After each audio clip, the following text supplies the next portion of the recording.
नमस्कार विद्यार्थी मित्रांनो, माझे नाव आहे नितीन कवडी आणि आज आपण बघणार आहोत इयत्ता 10वीचा दुसरा चॅप्टर, ज्याचं नाव आहे मूलद्रव्यांचे आवर्ती वर्गीकरण। तर मूलद्रव्यांचे आवर्ती वर्गीकरण आपण बघत असताना या चॅप्टरमध्ये आपण बघणार आहोत की मूलद्रव्य व मूलद्रव्यांचे वर्गीकरण, डोबे-रायनरची त्रिके, न्यूलँड्सच्या अष्टकांचा नियम, मेंडेलीवची आवर्त सारणी आणि आधुनिक आवर्त सारणी याविषयीची संपूर्ण माहिती आपण या पाठामध्ये बघणार आहोत। चला तर मग व्हिडिओला सुरुवात करूया। व्हिडिओला सुरुवात करण्याआधी जर का आपण चॅनलला नवीन असाल तर चॅनलला सबस्क्राईब करा आणि त्याच्या बाजूचं बेल आयकॉनचं बटन प्रेस करायला विसरू नका। धन्यवाद। चला तर मग आता आपण मूलद्रव्यांचे आवर्ती वर्गीकरण या पाठाविषयी थोडक्यात माहिती बघू। पूर्वीच्या इयत्तांमध्ये आपण शिकलो आहोत की एका मूलद्रव्याचे सर्व अणू हे एकाच प्रकारचे असतात। आज मितीस विज्ञान जगताला 118 मूलद्रव्ये ज्ञात झाली आहेत, मात्र इसवी सन 1800च्या सुमारास फक्त 30 मूलद्रव्ये ज्ञात होती। काळाच्या ओघात अधिकाधिक मूलद्रव्यांचा शोध लागत गेला। या मूलद्रव्यांच्या गुणधर्माविषयी अधिकाधिक माहिती साठत गेली। मोठ्या संख्येने असलेल्या या मूलद्रव्यांचा अभ्यास सोपा व्हावा यासाठी त्यांच्याविषयीच्या प्रचंड माहितीमध्ये काही आकृतिबंध आहे का हे वैज्ञानिक तपासू लागले। तुम्हाला माहिती आहे की सुरुवातीच्या वर्गीकरणात मूलद्रव्यांचे धातू व अधातू असे गट पाडले होते। पुढील काळात मूलद्रव्यांचा धातुसदृश्य नावाचा आणखी एक वर्ग लक्षात आला। मूलद्रव्ये व त्यांचे गुणधर्म याविषयीचे ज्ञान जसे वाढू लागले तसे वेगवेगळ्या वैज्ञानिकांनी वर्गीकरणाच्या इतर अनेक पद्धती शोधण्याचे प्रयत्न सुरू केले। आता आपण यामध्ये सुरुवातीला बघणार आहोत डोबे-रायनरची त्रिके, पण तत्पूर्वी तुम्हाला काही बेसिक माहितींची सुद्धा आपल्याला माहिती पाहिजे। तर मग ती बेसिक माहिती कोणती आहे याविषयीची आपण माहिती बघू। तर मूलद्रव्यांच्या लहानात लहान अविभाज्य कणाला अणू असे म्हणतात। आज आपल्याला माहीत असलेली अणुसंरचना हळूहळू शास्त्रज्ञांच्या लक्षात आली। त्यासाठी अनेक शास्त्रज्ञांनी बरीच वर्ष प्रयोग व संशोधन केले। त्यानुसार सध्याची अणुसंरचना खालीलप्रमाणे आहे। आता आपण या अणुसंरचनेमध्ये बघू शकतो की मध्यभागी जे आहे त्याला आपण म्हणतो केंद्रक। केंद्रकामध्ये प्रोटॉन आणि न्यूट्रॉन हे उपस्थित असतात आणि त्याच्या भोवताली इलेक्ट्रॉन कक्षामध्ये इलेक्ट्रॉन भ्रमण करत असतात। आता आपण बघूयात की अणुअंक काय आहे। अणुअंक म्हणजे काय, तर अणूमधील प्रोटॉनची संख्या म्हणजे त्याचा अणुअंक होय। अणुअंक आपण Z या अक्षराने दर्शवितो। कोणत्याही मूलद्रव्याचे रासायनिक गुणधर्म त्याच्या अणूतील संयुजा इलेक्ट्रॉनवरून ठरतात, म्हणजेच अणुअंकानुसार नियंत्रित होतात। म्हणून अणुअंकाला मूलद्रव्याची रासायनिक ओळख म्हणतात। प्रत्येक मूलद्रव्याचा अणुअंक प्रोटॉन आणि इलेक्ट्रॉन यांची संख्या सारखीच असते।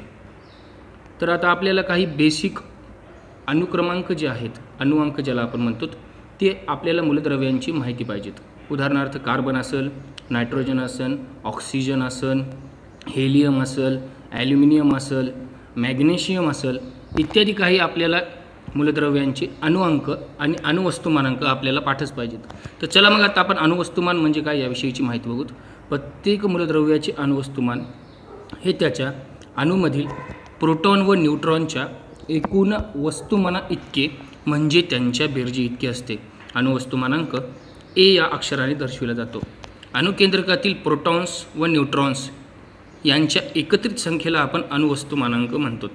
मग अणुवस्तुमानांक म्हणजे काय, तर त्यामध्ये प्रेझेंट असलेले प्रोटॉन आणि न्यूट्रॉनची बेरीज आपण याला म्हणू शकतो।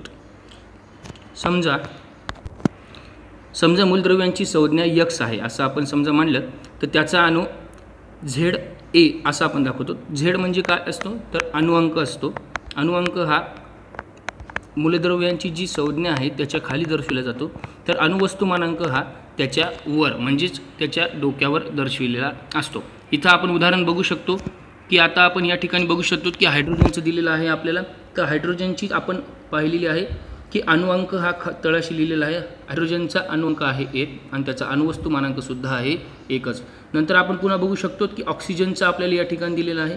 तर ऑक्सिजनचा अणुअंक आहे 8 आणि त्याचा अणुवस्तू मानांक आहे 16. आता आपण बघू शकतो की अणुअंक दर्शविलेला आहे खालच्या साईडला आणि अणुवस्तू मानांक वर त्याच्या डोक्यावर लिहिलेला आहे. त्यानंतर आपण बघू शकतो की ऑक्सिजनचं दिलेलं आहे. ऑक्सिजनचा अणुअंक आहे 8 आणि त्याचा अणुवस्तू मानांक आहे 17. आता आपण ऑक्सिजनचं बघूत. ऑक्सिजनचं या ठिकाणी बघू शकतो आपण. ऑक्सिजनचा अणुअंक आहे 8 आणि त्याचा अणुवस्तू मानांक आहे 18. तर आता एकंदरीत तुम्हाला सर्व माहिती कळलेली असेल. तर चला तर मग आता आपण पुढच्या माहितीकडे आपण थोडं लक्ष देणार आहोत. तर आता आपलं चालू होणार आहे जे की आपल्या मूलद्रव्यांचे आवर्ती वर्गीकरण यामधला सर्वात महत्त्वाचं जे आहे त्याला म्हणतो आपण डोबे-रायनरची त्रिके. मग डोबे-रायनरची त्रिके हे काय आहे ते याविषयी आपण थोडक्यात माहिती बघू. इसवी सन 1817 मध्ये डोबे-रायनर या जर्मन वैज्ञानिकांनी मूलद्रव्यांचे गुणधर्म व त्यांची अणुवस्तुमाने यात संबंध असल्याचे सुचवले. आताच आपण अणुवस्तुमान काय आहे याविषयीची माहिती बघितलेली आहे. चला तर मग त्याने एकसारखे रासायनिक गुणधर्म असणाऱ्या प्रत्येकी 3 मूलद्रव्यांचे गट पाडून त्यांना त्रिके असे नाव दिले. एका त्रिकांमधील 3 मूलद्रव्यांची मांडणी त्याने अणुवस्तुमानाच्या चढत्या क्रमाने केली व दाखवली की मधल्या मूलद्रव्याचे अणुवस्तुमान हे अंदाजे इतर 2 मूलद्रव्यांच्या अणुवस्तुमानांच्या सरासरी इतके असते. मात्र सर्व ज्ञात मूलद्रव्यांचे वर्गीकरण डोबे-रायनरच्या त्रिकामध्ये. आपल्याला माहिती आहे की भौतिक आणि रासायनिक गुणधर्माच्या आधारे मूलद्रव्यांचे वर्गीकरण धातू, अधातू आणि धातू सदृश्य या 3 गटात केले जाते. सध्या 119 मूलद्रव्ये ज्ञात आहेत. त्यापैकी 92 मूलद्रव्ये निसर्गात आढळतात तर 27 मूलद्रव्ये प्रयोगशाळेत तयार केलेली आहेत. निसर्गातील 92 मूलद्रव्यांपैकी साधारणपणे 70 मूलद्रव्ये धातू तर 22 मूलद्रव्ये अधातू आहेत. तर मग ते जे सर्व मूलद्रव्यांचा जे शोध लागला होता किंवा जी ज्ञात होती त्यांचं सगळं वर्गीकरण जे आहे ते डोबे-रायनरच्या त्रिकांमध्ये होऊ शकलेलं नव्हतं. मग आता डोबे-रायनरचं म्हणणं असं होतं की त्यांनी असं सांगितलं होतं की 3 मूलद्रव्यांचे समजा गट पाडलेले आहेत. त्या 3 मूलद्रव्यांचं जे आहे ते पहिल्या आणि तिसऱ्या मूलद्रव्यांची जी बेरीज करून त्याला आपण भागिले 2 केलं म्हणजे त्याची सरासरी काढल्यानंतर त्याचं जे अणुवस्तुमान जे आहे ते मधल्या मूलद्रव्यांप्रमाणे येतं असं डोबे-रायनर यांचं म्हणणं होतं. तर चला तर मग इथं आपल्याला काही उदाहरणं दिलेली आहेत त्याविषयीची आपण माहिती बघूत. तर मग या तक्ता आपण समजा पाहिला तर यामध्ये दिलेलं बघा त्रिक मूलद्रव्य प्रत्यक्ष अणुवस्तुमान त्याचं दिलेलं आहे. मूलद्रव्य 2 मध्ये सरासरी आणि त्याचं प्रत्यक्ष अणुवस्तुमान. मूलद्रव्य 3 मध्ये प्रत्यक्ष अणुवस्तुमान आपल्याला या ठिकाणी दिलेलं आहे. तर आता आपण या ठिकाणी बघू शकतो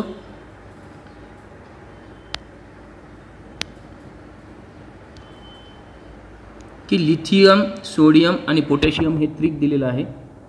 तर लिथियमचा अणुवस्तुमान आहे 6.9 आणि पोटॅशियमचं अणुवस्तुमान आहे 39.1. या दोघांची बेरीज केली आणि भागिले 2 केलं तर सोडियमचं अणुवस्तुमान आपल्याला या ठिकाणी मिळतं जी की आहे 23.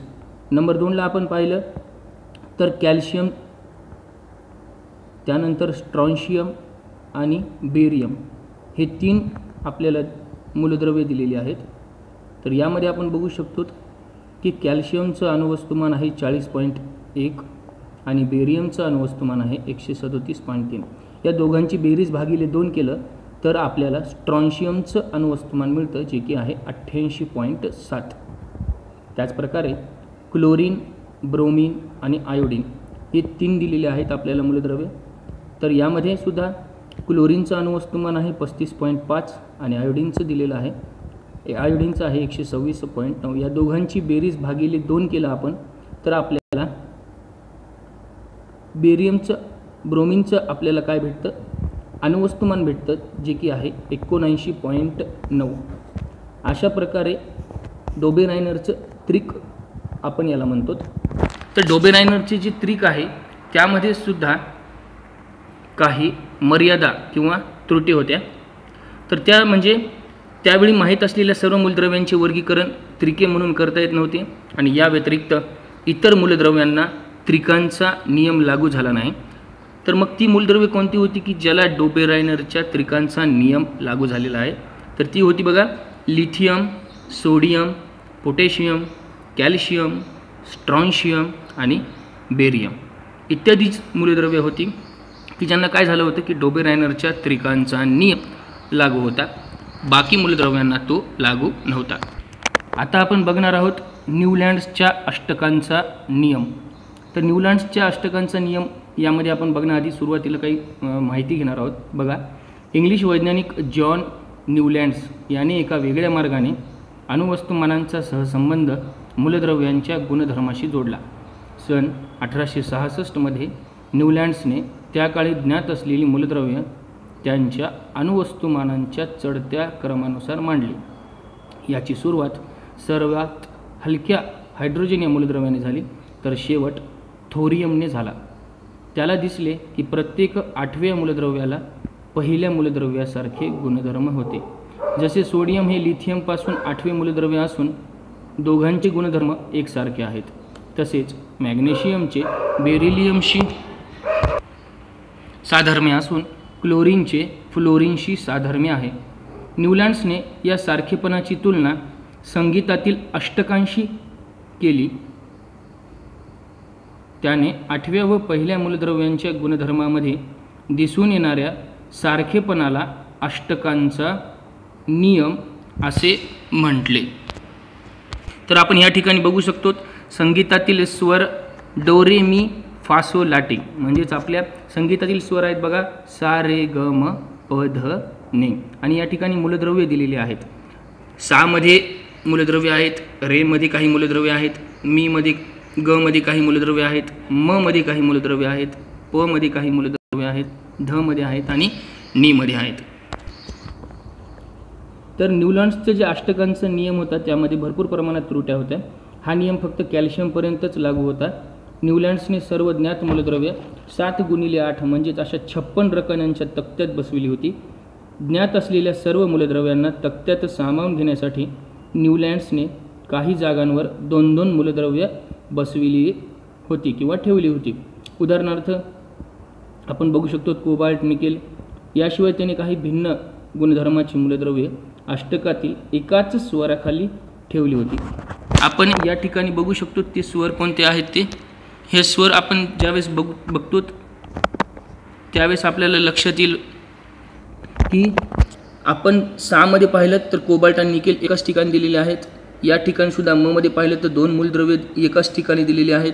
अशा प्रकारे ते काय झालं होतं, त्यांनी अरेंजमेंट करताना त्या प्रकारे केलेली होती की एकाच स्वराच्या अक्षरामध्ये सुद्धा 2-2 मूलद्रव्ये त्यांनी मांडण्याचा प्रयत्न केला होता. त्याचबरोबर हॅलोजन बरोबर सुद्धा त्यांनी ठेवले होते. कोबाल्ट, निकेल यांच्याशी साधर्म्य असणाऱ्या लोहला सुद्धा त्यांच्यापासून लांब ठेवण्यात आलेले होते. अधातूंबरोबर टी या स्वराखाली ठेवले. तसेच नव्याने शोध लागलेल्या मूलद्रव्यांना सामावून घेण्याची तरतूद न्यूलँड्सच्या अष्टकात नव्हती. नंतरच्या काळात शोध लागलेल्या नव्या मूलद्रव्यांचे गुणधर्म न्यूलँड्सच्या अष्टकांच्या नियमात बसले. आत्ताच आपण पाहिलं की न्यूलँड्सचे जे अष्टकांचा नियम होता तो फक्त कॅल्शियमपर्यंतच लागू होता. तर ही जी काही मूलद्रव्ये जी होती की ज्यामध्ये समावेश होता titanium, chromium, manganese, iron, cobalt आणि निकेल, यांना ती लागू नव्हती होत. म्हणजेच काय तर मर्यादा त्यांच्या काही त्रुटी पण होत्या न्यूलँड्सच्या अष्टकाचा. त्यामध्ये अष्टकांचा नियम फक्त कमी अणुभारांक असलेल्या मूलद्रव्यांनाच लागू होता. या ठिकाणी आपण बघू शकतो की ही जी मूलद्रव्ये आहेत म्हणजेच कॅल्शियम नंतरची जी मूलद्रव्ये आहेत त्यांना हा नियम लागू होत नव्हता. चला तर मग न्यूलँड्सच्या अष्टकांच्या पण काही त्रुटी होत्या. अष्टकांचा नियम फक्त कमी अणुभारांक असलेल्या मूलद्रव्यांनाच लागू होता. अष्टकांचा नियम कॅल्शियम नंतरच्या मूलद्रव्यांना लागू झाला नाही. आता आपण बघणार आहोत मेंडेलीवची आवर्त सारणी. दिमित्री मेंडेलीव या रशियन वैज्ञानिकाने इसवी सन 1869 ते 1872 या काळात मूलद्रव्यांची आवर्त सारणी विकसित केली. मेंडेलीवची आवर्त सारणी म्हणजे मूलद्रव्यांच्या वर्गीकरणातील सर्वात महत्त्वाची पायरी आहे. अणुवस्तुमान हा मूलद्रव्यांचा मूलभूत गुणधर्म प्रमाण म्हणून मेंडेलीवने त्या काळी ज्ञात असलेली 63 मूलद्रव्ये त्यांच्या अणुवस्तुमानांच्या चढत्या क्रमाने मांडली. या मूलद्रव्यांच्या भौतिक व रासायनिक गुणधर्मानुसार मेंडेलीवने मूलद्रव्यांच्या आवर्त सारणीची रचना केली. मूलद्रव्यांच्या आवर्त सारणीची रचना करताना मेंडेलीवने मूलद्रव्यांच्या हायड्रोजन व ऑक्सिजन बरोबर झालेल्या हायड्राइड व ऑक्साईड संयुगांची रेणुसूत्रे ही रासायनिक गुणधर्म आणि मूलद्रव्यांचे तसेच त्यांच्या हायड्राइड व ऑक्साईड या संयुगांचे द्रवणांक, उत्कलनांक व घनता हे भौतिक गुणधर्म विचारात घेतले. मेंडेलीवला असे दिसून आले की ठराविक अवधीनंतर भौतिक व रासायनिक गुणधर्मामध्ये सारखेपणा असलेल्या मूलद्रव्यांची पुनरावृत्ती होते. या निरीक्षणाच्या आधारे मेंडेलीव यांनी पुढील आवर्त सारणी किंवा आवर्ती नियमाचे प्रतिपादन केले. मग मेंडेलीवचा जो आवर्ती नियम होता तो काय होता, तर मूलद्रव्यांचे गुणधर्म हे त्यांच्या अणुवस्तुमानांचे आवर्तीफल असतात. तर मग आता त्यांनी काय केलं होतं, मेंडेलीवची जी आवर्त सारणी होती त्यांनी जो उभा स्तंभ जो होता या उभा स्तंभाला नाव दिलं होतं गण, तर ज्या आडव्या ज्या ओळी होत्या त्या आडव्या ओळीला नाव दिलं होतं आवर्त. गण आणि आवर्त अशी त्यांनी नावं दिलेली होती. तर मग मूलद्रव्यांची मांडणी त्यांनी कोणत्या आधारे केली होती, तर अणुभारांकाच्या चढत्या क्रमानुसार स्तंभामध्ये केल्यानंतर असे आढळले की मूलद्रव्यांची जे रासायनिक गुणधर्माची नियमित कालावधीनंतर काय होते, तर पुनरावृत्ती होते. हेच निरीक्षण त्यांच्या आवर्ती नियमात सांगण्यात आलेले आहेत. मग आवर्ती नियम काय आहे, ज्याला आपण पिरियोडिक लॉ म्हणतो, तर मूलद्रव्यांचे भौतिक व रासायनिक गुणधर्म हे त्यांच्या अणुभारांकाचे आवर्तीफल असतात. म्हणजेच इंग्लिशमध्ये सांगायचं झालं तर the physical and chemical properties of the elements are periodic functions of their atomic masses. आवर्ती नियमांच्या आधारे मेंडेलीवने ज्ञात असलेल्या 63 मूलद्रव्यांची मांडणी आवर्त सारणीमध्ये केली. आपण या ठिकाणी बघू शकतो गण 1, गण 2, गण 3, गण 4, गण 5, 6, 7 आणि 8 अशा 8 गणांमध्ये त्यांनी मांडणी केलेली होती. 8 गण आणि 12 स्तंभ, 8 आवर्त आणि 12 स्तंभ अशा प्रकारे त्यांनी काय केली होती, मांडणी केलेली होती. तर चला मग आता आपण या आवर्त सारणीचे वैशिष्ट्य बघूत. तर आवर्त सारणीचे वैशिष्ट्य असं होतं की आवर्त सारणीतील उभ्या स्तंभांना त्यांनी नाव दिलं होतं गण, ज्यालाच आपण इंग्लिशमध्ये ग्रुप्स म्हणतो. आवर्त सारणीतील आडव्या रंगांना आवर्तने, ज्यालाच आपण इंग्लिशमध्ये पिरियड्स म्हणतो, पिरियड्स. त्यानंतर मूलद्रव्यांची मांडणी त्यांनी अणुभारांकाच्या चढत्या क्रमाने केली होती. तसेच काही मूलद्रव्यांचे अणुभारांक दुरुस्त केले होते. उदाहरण द्यायचं झालं तर बेरिलियमचा पहिले अणुभारांक होता 14.09, त्याऐवजी त्यांनी नंतर केला 9.40. समान गुणधर्म असलेली मूलद्रव्य एकाच गणात मांडली होती. आवर्त सारणीमध्ये मेंडेलीवने शोध न लागलेल्या मूलद्रव्यांसाठी जागा रिक्त ठेवल्या होत्या. तसेच 3 अज्ञात मूलद्रव्यांना इका बोरॉन, इका ॲल्युमिनियम आणि इका सिलिकॉन अशी नावे देण्यात येऊन त्यांच्या गुणधर्माचे भाकीतही केले होते. प्रत्यक्षात त्यांचा शोध लागल्यावर त्यांना अनुक्रमे स्कँडियम, गॅलियम व जर्मेनियम अशी नावे देण्यात आली व मेंडेलीवने केलेली गुणधर्माची भाकितेसुद्धा खरी ठरली. तर आता आपण या ठिकाणी बघू शकतो की इका बोरॉन हे भाकीत केलेलं नाव होतं, ज्यांचा शोध लागल्यानंतर त्यांचं नाव करण्यात आलं स्कँडियम. दुसरं एक भाकीत केलं होतं मेंडेलीव यांनी इका ॲल्युमिनियमचं, ज्यांचा की शोध लागल्यानंतर त्याला नाव देण्यात आलं गॅलियम. नंबर 3चा जे होता ज्याचं भाकीत केलं होतं ते होता इका सिलिकॉन, ज्याचं शोध लागल्यानंतर त्याच्या मूलद्रव्याचं नाव करण्यात आलं जर्मेनियम. अशा प्रकारे त्यांनी भाकीत केलेल्या जी मूलद्रव्य होती त्यांचा शोध लागल्यानंतर त्यांचं स्कँडियम, गॅलियम आणि जर्मेनियम अशामध्ये त्यांचं काय करण्यात आलं होतं, तर वर्गीकरण करण्यात आलं होतं. तर मग आता मेंडेलीवच्या आवर्त सारणीचे आपण गुण बघूत. म्हणजेच काय, तर मेरिट्स ऑफ मेंडेलीव्ज पिरियोडिक टेबल. विज्ञान हे प्रगतिशील आहे. प्रयोग करण्याची अधिक प्रगत साधने व पद्धती वापरून जुना निष्कर्ष सुधारण्याची मुभा विज्ञानात आहे. मेंडेलीवच्या आवर्त सारणीमध्ये विज्ञानाची ही वैशिष्ट्ये स्पष्ट दिसतात. मूलद्रव्यांचे गुणधर्म त्यांच्या अणुवस्तुमानाचे आवर्तीफल असतात. हा नियम सर्व ज्ञात मूलद्रव्यांना लागू करताना मेंडेलीवने आत्तापर्यंत उपलब्ध असलेली माहिती ही अंतिम नसून त्यात बदल होऊ शकतो अशा विचारातून मांडणी केली. याचा परिणाम म्हणून मेंडेलिव्हच्या आवर्त सारणीत पुढील गुण दिसून येतात. तर नंबर 1 जो गुणधर्म होता जो की मेंडेलिव्हच्या आवर्त सारणीतील आपल्याला गुण म्हणता येईल तर तो होता की गुणधर्माप्रमाणे आवर्त सारणीत योग्य स्थान देता यावे म्हणून काही मूलद्रव्यांचे अणुवस्तुमान पुन्हा तपासून त्यांनी काय केले होते तर दुरुस्त केले होते. मी आत्ताच सुरुवातीला तुम्हाला सांगितल्याप्रमाणे की बेरिलियमचं आधी ठरवलेलं अणुवस्तुमान होतं 14.09, नंतर ते अणुवस्तुमान बदलून करण्यात आलं 9.4 अशा प्रकारे करण्यात आलं. तर बेरिलियमला बोरॉनच्या आधीची जागा देण्यात आली. अशा प्रकारे त्यांनी काय केलं की काही बदल केले. नंबर 2चं सांगायचं झालं गुण तर मेंडेलिव्हच्या आवर्त सारणीमध्ये काही जागा तोपर्यंत शोध न लागलेल्या मूलद्रव्यांसाठी रिक्त ठेवल्या होत्या. आत्ताच मी तुम्हाला सांगितलं की भाकीत केलेली जी मूलद्रव्ये जी होती जी की इका बोरॉन असेल त्यांचं स्कॅन्डियम झालं, इका ॲल्युमिनियम जे होतं त्यांचं नंतर गॅलियम झालं आणि इका सिलिकॉनचं काय झालं जर्मेनियम झालं. त्यापैकी जी 3 मूलद्रव्यांच्या जवळपास ज्ञात मूलद्रव्यावरून एका बोरॉन, एका ॲल्युमिनियम आणि एका सिलिकॉन अशी नावे देऊन मेंडेलिव्हने त्यांची अणुवस्तुमाने काय ठेवली होती तर 44, 68 आणि 72 असतील अशी दर्शवले होते. इतकेच नव्हे तर त्यांनी काय केलं होतं तर गुणधर्माचं भाकीतसुद्धा केलेलं होतं. पुढे या मूलद्रव्यांचा शोध लागून त्यांची नावं काय झाली होती मी आत्ताच सांगितल्याप्रमाणे स्कॅन्डियम, गॅलियम आणि जर्मेनियम. या मूलद्रव्यांचे गुणधर्म मेंडेलिव्हच्या भाकीताशी जुळणारे आढळले. खालील तक्ता जर का आपण पाहिलं तर आपल्याला लक्षात येईल हा तो तक्ता आहे ज्यामध्ये गुणधर्म दिलेले आहेत. एका ॲल्युमिनियमनं जे मेंडेलिव्हचं जे भाकीत केलेलं होतं ते आणि गॅलियमनं ज्यावेळेस प्रत्यक्षामध्ये जेव्हा शोध लावला त्यावेळेस ते दिलेलं आहे. बघा गॅलियमने केलेले भाकीत व प्रत्यक्षातील गुणधर्म बघा. मग आपण या ठिकाणी बघू शकतो की या यशामुळे काय झालं तर मेंडेलिव्हच्या आवर्त सारणीच्या महत्त्वाविषयी सर्वांची खात्री पटली व मूलद्रव्यांच्या वर्गीकरणाची ही पद्धत लगेच स्वीकारली गेली. तर बघा मग काय गुणधर्म होते तर अणुवस्तुमान जे आहे ते एका ॲल्युमिनियमचं मेंडेलिव्हनं जे भाकीत केलेलं होतं ते 68 होतं आणि गॅलियमनं जे प्रत्यक्षात निघालं ते किती निघालं होतं तर 69.7. गुणधर्म जे आहेत एका ॲल्युमिनियमचे मेंडेलिव्हनं भाकीत केलेले ते होता 5.9 आणि गॅलियमनं जे प्रत्यक्षात ज्यावेळेस त्याचा शोध लागल्या गेल्या गॅलियमचा तर त्यावेळेस जे घनता निघाली ती निघाली 5.94. त्यानंतर गुणधर्म आपण जेव्हा ॲल्युमिनियमचे बघतो त्यावेळेस त्याचा द्रवणांक कमी होता त्यांनी सांगितलं होता भाकीत केलेलं होतं पण प्रत्यक्षात आला 30.2. क्लोराईडचे सूत्र ECl3 त्यांनी दाखवलं होतं तर ज्यावेळेस प्रत्यक्षात शोध लावला ते GaCl3 झालं.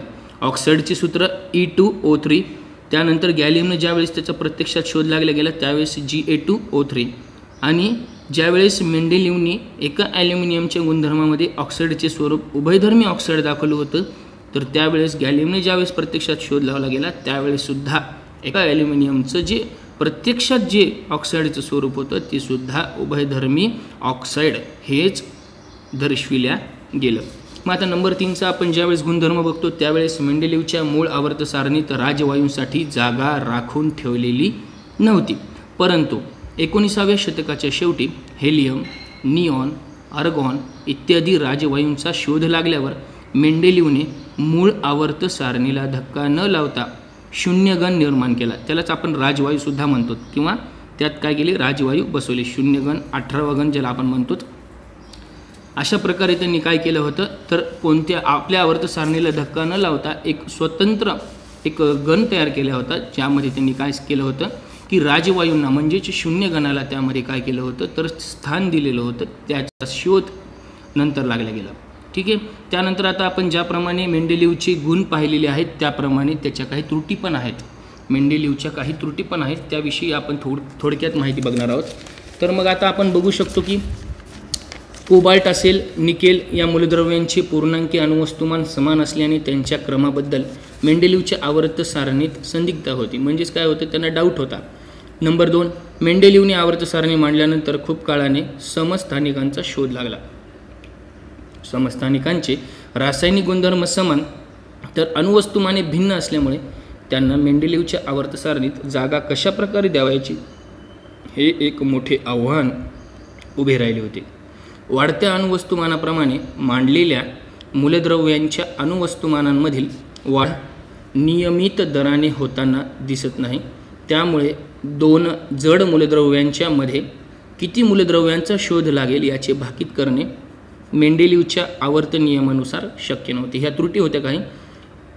आता शेवटी कसं असते, कोणताही ज्यावेळेस सायंटिस्ट एखादा शोध लावायला असतो त्यावेळेस त्याचे काही गुण पण असू शकतात, काही दोष पण असू शकतात, काही पॉझिटिव्ह बाजू असतात, काही निगेटिव्ह बाजू असतात.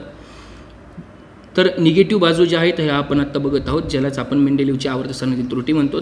तर हायड्रोजनचे स्थान जर का आपण त्याविषयी विचार करायला गेला तर हायड्रोजन हा हॅलोजनशी म्हणजेच काय तर साधर्म्य दाखवत होता. जसे की हायड्रोजनचे रेणुसूत्र H2 आहे, तर फ्लोरीन क्लोरीन यांची रेणुसूत्र ॲनोक्रोमे F2Cl2 अशी आहेत.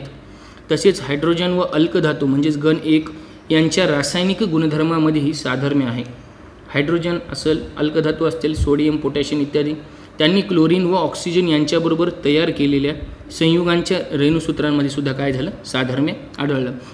वरील गुणधर्मांचा विचार केल्यावर हायड्रोजनची जागा अल्कधातूंच्या गणात म्हणजेच घन 1 किंवा हॅलोजनच्या गणात किंवा जे की घन 7 मध्ये हे ठरवता येत नाही. अशा प्रकारे जे आहे त्याच्या काही त्रुटी होत्या, मेंडेलिव्हच्या काही आवर्त सारणीतील त्रुटी. थोडक्यात सांगायचं झालं तर हायड्रोजन अल्कली धातू तसेच हॅलोजनशी साम्य दर्शवतो. आवर्त सारणीत निश्चित स्थान दिले नाही. समस्थानिकांचा अणुवस्तुमान भिन्न असल्यामुळे त्यांना काय झालं, त्यांना स्वतंत्र जागा दिल्या होत्या. काही ठिकाणी जास्त वस्तुमान असलेल्या मूलद्रव्यांना कमी जे असणारे वस्तुमान असलेले जे मूलद्रव्य होते त्यांचे अगोदर मानण्यात आले होते. उदाहरणार्थ द्यायचं झालं तर कोबाल्ट असेल, कोबाल्टचं अणुवस्तुमान होता 58.9 आणि निकेल धातूचा 58.7, पण कोबाल्ट धातू निकेल धातूच्या अगोदर मांडण्यात आला होता. निष्क्रिय वायू राजवायू यांना जागा दिल्या नव्हत्या त्यांनी. भिन्न गुणधर्म असलेल्या काही मूलद्रव्यांना एकाच गणात मांडले होते. मॅग्नीज हा धातू हॅलोजन समूहात मांडला होता. धातू व अधातू यांची मांडणी स्वतंत्र बाजूला करण्यात आली नव्हती. मेंडेलिव्ह रासायनिक गुणधर्माचे आवर्ती नियमानुसार स्पष्टीकरण देता आले नव्हते. ह्या मर्यादा होत्या त्या मेंडेलिव्ह यांनी जे आवर्त सारणी मांडली होती त्याच्यामधल्या काही मर्यादा किंवा आपण ज्याला त्रुटी म्हणू शकतो त्या होत्या. आता आपण आधुनिक आवर्त सारणी आणि आवर्त सारणीचे दीर्घरूप ज्यालाच आपण इंग्लिशमध्ये म्हणतो तर modern periodic table and long form of the periodic table. तर बघा मग आधुनिक आवर्ती नियम काय होता, आधुनिक आवर्त सारणी काय होती. आधुनिक आवर्त सारणी ही मांडली होती हेनरी मोसले यांनी इसवी सन 1913 मध्ये. इसवी सन 1913 हेनरी मोसले या ब्रिटिश शास्त्रज्ञाने असे सांगितले की अणुवस्तुमान हा मूलद्रव्यांचा मूलभूत गुणधर्म नसून अणुअंक हा आहे. मूलद्रव्यांचा अणुअंक अणुकेंद्रकातील प्रोटॉनची संख्या तसेच बाह्यतम कक्षेतील इलेक्ट्रॉनची संख्या दर्शवितो.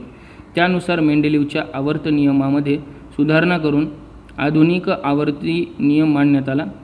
तर बघूत आता आपण मॉडर्न पिरियोडिक लॉ ज्याला आपण आधुनिक आवर्ती नियम म्हणतो. तर मूलद्रव्यांचे भौतिक आणि रासायनिक गुणधर्म हे त्यांच्या अणुअंकाचे आवर्ती फल असतात. The physical and chemical properties of the elements are periodic functions of their atomic number. आधुनिक आवर्त सारणी या आवर्ती नियमावर आधारित आहे. आधुनिक आवर्त सारणीलाच दीर्घ श्रेणी आवर्त सारणी ज्यालाच आपण long form of periodic table असे सुद्धा म्हणतो.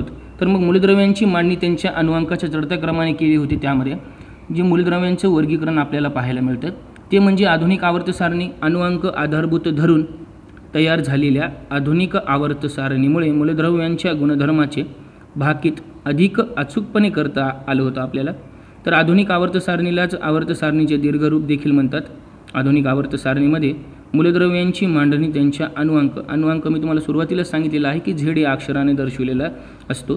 तर आवर्त सारणी जी होती आधुनिक आवर्त सारणी त्यामध्ये मूलद्रव्यांची जी मांडणी आहे ती अणुअंकानुसार केली होती. त्यामुळे मेंडेलिव्हच्या आवर्त सारणीतील बऱ्याचशा त्रुटी आधुनिक आवर्त सारणीत नाहीशा झालेल्या आपल्याला दिसतात. मात्र हायड्रोजनच्या स्थानाविषयीचा संदेह आधुनिक आवर्त सारणीमध्ये सुद्धा दूर होत नाही. आपण मागील इयत्तामध्ये पाहिलेलं आहे की अणूमधील इलेक्ट्रॉन हे केंद्रका भोवतीच्या कवचांमध्ये ज्या प्रकारे वितरित केलेले असतात ते इलेक्ट्रॉन स्वरूपन त्यांच्या एकूण संख्येवरून ठरते आणि अणूमधील इलेक्ट्रॉनची एकूण संख्या ही अणुअंका इतकीच असते. मूलद्रव्याचा अणुअंक व त्यांचे इलेक्ट्रॉन स्वरूपन यांच्यातील संबंध आधुनिक आवर्त सारणीमध्ये स्पष्ट दिसून येतो. मग आता आधुनिक आवर्त सारणीची जी रचना होती ज्याला आपण structure of the modern periodic table जी म्हणतो या ठिकाणी आपण बघू शकतो की ही एक आधुनिक आवर्त सारणी मी तुम्हाला इथं दाखवलेली आहे. तर आधुनिक आवर्त सारणीमध्ये तुम्ही बघू शकता की हा जो आहे हा एस ब्लॉक, हा डी ब्लॉक, हा एफ ब्लॉक आणि हा पी ब्लॉक आहे। तर मग ह्या जे काही याच्यामध्ये जे आहे ही जी आधुनिक आवर्त सारणी जी मांडण्यात आलेली होती, हे जे मूलद्रव्य मांडण्यात आलेले होते हे अणुअंकानुसार मांडण्यात आलेले होते। म्हणजेच मूलद्रव्यांच्या भौतिक आणि रासायनिक गुणधर्म हे त्यांच्या अणुअंकाचे आवर्तीफल असतात। हा आधुनिक आवर्त सारणीचा नियम आहे। अणुअंकानुसार त्यामध्ये काय करण्यात आली होती, मूलद्रव्यांची मांडणी करण्यात आलेली होती। आपण पाठीमागे पाहिलेलं आहे की ज्या वेळेस मेंडेलिव्हनी त्याची आवर्त सारणी मांडली होती तर ती जी आवर्त सारणी होती ती अणुवस्तुमानांच्या चढत्या क्रमानुसार मांडण्यात आलेली होती। पण ही जी आधुनिक आवर्त सारणी आहे या ठिकाणी हेनरी मोसले यांनी अणुवस्तुमानाला महत्त्व न देता अणुअंकाला जास्त महत्त्व दिलेलं आहे आणि त्यांनी असं म्हटलेलं आहे की अणुवस्तुमान हा मूलद्रव्यांचा मूलभूत गुणधर्म नसून अणुअंक हा आहे। त्यामुळे त्यांनी अणुअंक अणुकेंद्रकातील प्रोटॉनची संख्या आणि बाह्यतम कक्षातील इलेक्ट्रॉनची संख्या दर्शवतो यानुसार मेंडेलिव्हच्या आवर्त सारणीमध्ये किंवा नियमामध्ये त्यांनी सुधारणा करून आधुनिक आवर्त नियम मांडण्याचा किंवा मॉडर्न पिरियॉडिक टेबल मांडण्याचा या ठिकाणी प्रयत्न केलेला आहे। हेनरी मोसले यांनी आधुनिक जी आवर्त सारणी मांडलेली आहे ती याच प्रकारची आहे, S block, P block, D block आणि एफ ब्लॉक। आता आपण याविषयीची जी रचना जी आहे, जे स्ट्रक्चर जे आहे, structure of modern periodic table, ज्याला आपण आधुनिक आवर्त सारणीची रचना म्हणतो, याविषयीची माहिती बघू। आधुनिक आवर्त सारणीमध्ये 7 आडव्या ओळी आहेत, त्या म्हणजे 1 ते 7 आवर्त। तसेच या सारणीतील 18 उभे स्तंभ म्हणजे 1 ते 18 गण होत। आवर्त व गण यांच्या रचनेतून चौकटी तयार होतात। या चौकटीमध्ये वरच्या बाजूला ओळीने अणुअंक दर्शविलेले आहेत। आपण बघू शकतो वरच्या साईडला हायड्रोजनचा 1 दाखवलेला आहे, बेरियमचा 2, लिथियमचा 3, सोडियमचा 11 या प्रकारे दाखवलेले आहेत। तर हे जे मूलद्रव्य जे आहेत ही अणुअंक संज्ञा त्यांनी दर्शविलेली आहे। तर बघा मग वरच्या बाजूला ओळीने अणुअंक दर्शविलेले असतात। प्रत्येक चौकट जी आहे ती एका मूलद्रव्याची जागा आहे। 7 ओळी व्यतिरिक्त आवर्त सारणीच्या तळाशी आणखी 2 ओळी स्वतंत्रपणे मांडलेल्या आहेत। त्यांना अनुक्रमे लॅन्थिनाइड श्रेणी आणि ॲक्टिनाइड श्रेणी असे म्हणतात। 2 श्रेणीसहित आवर्त सारणीमध्ये 118 चौकटी आहेत। म्हणजेच आधुनिक आवर्त सारणीमध्ये 118 मूलद्रव्यांसाठी जागा आहेत। अगदी अलीकडच्या काळातील काही मूलद्रव्यांची निर्मिती प्रयोगसिद्ध झाल्यामुळे आता ही आवर्त सारणी पूर्ण भरलेली आहे व सर्व 118 मूलद्रव्ये आता शोधली गेलेली आहेत। मग आता आपण संपूर्ण आवर्त सारणी जर का पाहिली, ऑब्झर्वेशन केलं आपण, तर आपल्याला असं लक्षात येईल की एस ब्लॉक, पी ब्लॉक, ज्याला आपण एस खंड, पी खंड, डी खंड, एफ खंड अशा 4 खंडांमध्ये विभागलेले आहे। एस खंड जो आहे तो गण 1 व 2 यांनी बनलेला आहे। या ठिकाणी आपण बघू शकतो एस ब्लॉक जो आहे तो 1 आणि 2 यांनी बनलेला आहे गण। त्यानंतर गण 13 ते 18 जो आहे हा पी खंड जो आहे याला पी खंड म्हणतात। त्यानंतर गण 3 ते 12 जो आहे हा गण 3 ते 12 हा डी खंड म्हणून आपण संबोधतो त्याला। डी खंड तर तळाच्या लॅन्थिनाइड आणि ॲक्टिनाइड श्रेणी आहेत। ही जी आहे ही लॅन्थिनाइड आणि ॲक्टिनाइड ज्या श्रेणी आहेत याला आपण एकत्रित काय म्हणतो तर एफ खंड म्हणतो। डी खंडातील मूलद्रव्यांना संक्रामक मूलद्रव्य म्हणतात। डी खंडातील जी मूलद्रव्ये आहेत त्यांना आपण एकत्रित काय म्हणतो तर संक्रमक मूलद्रव्य म्हणतो। तर आवर्त सारणीच्या पी खंडामध्ये एक नागमोडी रेषा दर्शविलेली आहे। तुम्ही जर का ऑब्झर्वेशन केलं तर तुम्हाला लक्षात येईल ही एक नागमोडी रेषा आहे। या ठिकाणी आपण बघू शकतो ही जी नागमोडी जी रेषा आहे ही नागमोडी रेषा काय दाखवते तर रेषेच्या साहाय्याने मूलद्रव्यांचे पारंपरिक 3 प्रकार आधुनिक आवर्त सारणीमध्ये स्पष्ट दाखविता येतात। नागमोडीच्या रेषेच्या किनाराने धातू सदृश्य मूलद्रव्ये दर्शविण्यात आलेली आहेत, ही आपण बघू शकतो या ठिकाणी। आणि नागमोडी रेषेच्या डाव्या बाजूला सर्व धातू आणि उजव्या बाजूला जी आहेत ती काय आहेत अधातू आहेत। ही जी आधुनिक आवर्त सारणी जी मांडण्यात आलेली होती त्याची काही वैशिष्ट्ये सुद्धा होती आणि रचना सुद्धा आपण या ठिकाणी बघणार आहोत। तर काय होते बरं तर आधुनिक आवर्त सारणीत आपण त्यांनी काय केलेलं होतं, हेनरी मोसले यांनी उभ्या स्तंभांना गण असं नाव दिलं होतं ज्यांची संख्या होती 18। आणि आधुनिक आवर्त सारणीत आडव्या रंगांना आवर्तने असं म्हणतात ज्याला आपण पिरियड्स म्हणतो, त्यांची संख्या होती 7। एकाच आवर्तनात असलेल्या मूलद्रव्यांचा कक्ष क्रमांक व आवर्तन क्रमांक काय होता? सारखाच होता. प्रत्येक आवर्तनाची सुरुवात नवीन कक्षेत इलेक्ट्रॉन भरण्याने होते. पहिले आवर्तन जे आहे, ज्याला आपण सर्वात लहान असून त्यात फक्त एक कक्षा असलेले फक्त 2च मूलद्रव्य आहेत व त्याला लघुत्तम आवर्तन म्हणतो. पहिले कक्षावालं जे 2 मूलद्रव्यवालं जे आवर्तन आहे, ज्याला आपण लघुत्तम आवर्तन म्हणतो. दुसऱ्या आणि तिसऱ्या आवर्तनात मात्र अनुक्रमे 2 व 3 कक्षा असलेली प्रत्येकी 8 मूलद्रव्य आहेत व त्या आवर्तनाला आपण लघु आवर्तने म्हणतात. चौथ्या आणि 5व्या आवर्तनात अनुक्रमे 4 व 5 कक्षा असलेली प्रत्येकी 18 मूलद्रव्ये आहेत व त्यांना आपण काय म्हणतो? दीर्घ आवर्तने म्हणतो. 6व्या आवर्तनात 6 कक्षा असलेली एकूण 32 मूलद्रव्ये आहेत व त्याला दीर्घोत्तम आवर्तने असे म्हणतात. 7व्या आवर्तनात जर का आपण पाहिलं तर 7 कक्षा असलेली एकूण 32 मूलद्रव्ये आहेत व त्याला अपूर्ण आवर्तने असे म्हणतात. गणांना 1 ते 18 असे क्रमांक आहेत. ज्या मूलद्रव्यांचे इलेक्ट्रॉन स्वरूपन किंवा संयोजा इलेक्ट्रॉन सारखे आहेत अशा मूलद्रव्यांना एकाच गणात स्थान देण्यात आलेलं आहेच. एकाच गणातील मूलद्रव्ये जी आहेत, ज्याला आपण समान रासायनिक गुणधर्म दाखवतात, ते पहिल्या गणातील धातूंना आपण काय म्हणतो? पहिल्या गणातील जे धातू आहेत त्यांना आपण म्हणतो अल्कली धर्मी धातू, ज्याला आपण अल्कली मेटल्स असं म्हणतो, ज्यांची संयोजा किती असते? 1. दुसऱ्या गणातील जे धातू आहेत त्यांना आपण म्हणतो मृदा अल्कली धर्मी धातू, ज्याला आपण अल्कलाइन अर्थ मेटल्स म्हणतो, त्यांची संयोजा आहे 2. 17व्या गणातील जे मूलद्रव्ये आहेत, ज्यांची की किती संख्या आहे? 5 मूलद्रव्ये त्यामध्ये प्रेझेंट असतात, जे की ज्याला आपण म्हणतो 17व्या गणातील मूलद्रव्यांना आपण काय म्हणतो? हॅलोजन ग्रुप, ज्याला आपण हॅलोजन समूह सुद्धा असं म्हणतो. हॅलोजन म्हणजेच काय तर धातूंशी अभिक्रिया करून क्षार आणि क्षार तयार करू शकणारी जी मूलद्रव्ये आहेत त्यांना आपण काय म्हणतो? तर हॅलोजन असं म्हणतो, ज्यांची संयोजा किती असते? 1. मग आता ही हॅलोजन असणारी मूलद्रव्ये कोणकोणती आहेत? तर ती आहेत फ्लोरीन, क्लोरीन, ब्रोमीन, आयोडीन, ॲस्टेटाईन इत्यादी. मग आता आपण बघू शकतो की 18व्या गणातील अधातूंच्या समूहाला निष्क्रिय वायू म्हणतो.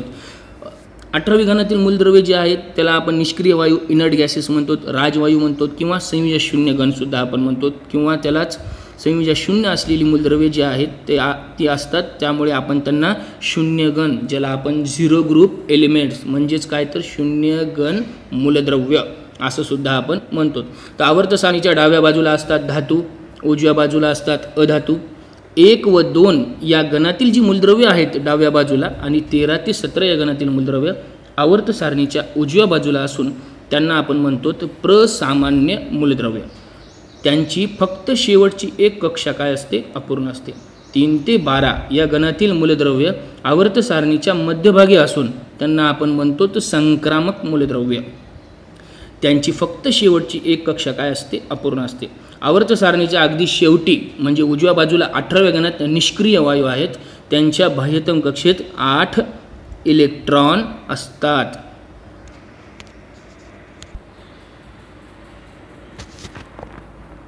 मला माहिती आहे की आधुनिक आवर्त सारणीविषयी मी थोडी एक्स्ट्रा इन्फॉर्मेशन देत आहे, पण ही जी इन्फॉर्मेशन आहे ही तुम्हाला अत्यंत आवश्यक आहे. पुढे ज्यावेळेस तुम्ही जाता, जसजशी तुम्हाला चॅप्टर आता 10वीचे चालू होतील त्यावेळेस तुम्हाला लक्षात येईल की याचं जे महत्त्व जे आहे हे आपल्याला पुढे जाऊन खूप जास्त आहे.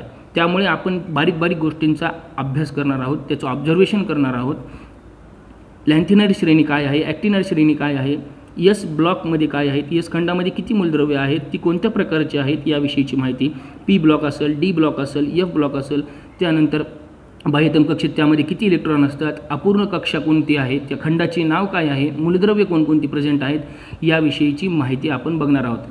मला माहिती आहे व्हिडिओ थोडा मोठा होत आहे, पण काय करणार, आपण नॉलेज जे आहे ते जास्तीत जास्त घेतलं तर आपल्याला त्याचा पुढील भविष्यामध्ये फायदा होऊ शकतो. भविष्यामध्ये म्हणण्यापेक्षा आता जर का तुम्ही हा धडा झाल्यानंतर पुढे सुद्धा तुम्हाला बरेच याच रिलेटेड चॅप्टर आहेत, त्यावेळेस तुम्हाला नक्कीच त्याचा फायदा होईल याविषयी माझ्या मनात शंका नाही. तर चला मग आता आपण बघणार आहोत लॅन्थिनाइड श्रेणी जी आहे त्याविषयीची माहिती बघूत आपण, ज्याला आपण लॅन्थिनाइड सिरीज म्हणतो. बघा मग 6व्या आवर्तनातील लॅन्थिनाइड जो आहे नंतरचे अनुवांक 58 ते 71 पर्यंत अशा 14 मूलद्रव्यांची मांडणी समान गुणधर्म असल्याने आवर्त सारणीच्या तळाशी करण्यात आलेली आहे. त्यालाच लॅन्थिनाइड श्रेणी असे म्हणतात. हे मूलद्रव्य लॅन्थेनियम सह 3ऱ्या गणात आणि 6व्या आवर्तनात येतात. दुसरी जी आहे ती ॲक्टिनाइड सिरीज, जी की 7व्या आवर्तनातील ॲक्टिनियम नंतरच्या अणुअंक 90 ते 103 अशा 14 मूलद्रव्यांची मांडणी समान गुणधर्म असल्याने आवर्त सारणीच्या तळाशी केलेली आहे, त्यालाच आपण म्हणतो ॲक्टिनाइड श्रेणी। ही सर्व मूलद्रव्ये ॲक्टिनियम सह 3ऱ्या गणात आणि 7व्या आवर्तनात येतात। आवर्त सारणीच्या मूलद्रव्यांच्या इलेक्ट्रॉन संरूपणाच्या आधारे आवर्त सारणीची विभागणी जी आहे ती 4 खंडामध्ये केलेली आहे। मी तुम्हाला सुरुवातीला सांगितलेलं आहे की S block, P block, D block आणि F ब्लॉक अशा 4 खंडामध्ये त्याची काय करण्यात आलेली आहे तर विभागणी करण्यात आलेली आहे। तर मग S ब्लॉकमध्ये काय आहेत ती S ब्लॉकमध्ये बघा पहिल्या व दुसऱ्या गणातील मूलद्रव्ये येतात। S ब्लॉकमध्ये काय येतात तर पहिल्या आणि दुसऱ्या गणातील जी मूलद्रव्ये आहेत ज्याला आपण एलिमेंट्स म्हणतो ती येतात। त्यानंतर त्यांच्या बाह्यतम कक्षेमध्ये किती इलेक्ट्रॉन असतात 1 किंवा 2 इलेक्ट्रॉन असतात। त्यांची जी शेवटची कक्षा आहे त्यांची म्हणजे कोणाची ती S ब्लॉकमधले जे एलिमेंट आहेत किंवा जे S ब्लॉकमधले किंवा S खंडामधले जे मूलद्रव्ये आहेत त्यांची काय आहे तर शेवटची एक कक्षा काय असते अपूर्ण असते, त्यामुळे त्यांना आपण प्रसामान्य मूलद्रव्य म्हणतो। S ब्लॉकमधली जी मूलद्रव्य आहेत त्याला काय म्हणतात तर प्रसामान्य मूलद्रव्य, ज्यालाच आपण नॉर्मल एलिमेंट्स म्हणतो। तर तुम्हाला MCQ सुद्धा यावर विचारू शकतात, रिकाम्या जागामध्ये विचारू शकतात की प्रसामान्य मूलद्रव्य कोणत्या खंडामध्ये आहेत, तर तुमचं उत्तर असलं पाहिजे S ब्लॉकमध्ये आहेत, बरोबर आहे की नाही। P ब्लॉकमध्ये सुद्धा आहेत, कारण की त्याची सुद्धा एक कक्षा काय असते अपूर्ण असते, ती आपण पुढे बघणार आहोत। चला मग, तर मग S खंडामधील जे आहे सर्व मूलद्रव्ये काय आहेत धातू आहेत, त्याला फक्त अपवाद एक आहे तो म्हणजे हायड्रोजन, बरोबर आहे की नाही। S ब्लॉकमध्ये काय आहे सर्व मूलद्रव्ये जी आहेत ती धातू आहेत, फक्त एक अपवाद आहे तो म्हणजे हायड्रोजन। मग P ब्लॉक, P खंडाविषयी माहिती बघूत। यामध्ये बघा 13 ते 18 या गणातील मूलद्रव्य येतात। यांच्या बाह्यतम कक्षेत किती इलेक्ट्रॉन्स असतात 3 ते 8। आपण पाहिलेलं आहे S ब्लॉकमध्ये किती असतात 1 किंवा 2 इलेक्ट्रॉन असतात, तर P खंडामध्ये त्याच्या बाह्यतम कक्षेमध्ये 3 ते 8 इलेक्ट्रॉन असतात। 18वा गण सोडून इतर मूलद्रव्यांची शेवटची एक कक्षा अपूर्ण असते, त्यामुळे त्यांना प्रसामान्य मूलद्रव्य ज्यालाच आपण इंग्लिशमध्ये म्हणतो नॉर्मल एलिमेंट्स म्हणतात। त्यामध्ये बघा धातू, अधातू आणि धातू सदृश्य या 3ही प्रकारची मूलद्रव्ये जी आहेत ती P खंडामध्ये येतात। 18व्या गणातील मूलद्रव्यांच्या बाह्यतम कक्षा कशा असतात पूर्ण असतात, म्हणूनच त्यांना आपण काय म्हणतो निष्क्रिय वायू किंवा राजवायू की ही, आणि ती जी मूलद्रव्ये आहेत त्यांना आपण काय म्हणतो शून्य गणातील मूलद्रव्य किंवा शून्यगण मूलद्रव्य। नंबर 3चं जे आहे D खंड, D खंडामध्ये बघा 3 ते 12 या गणातील मूलद्रव्ये येतात।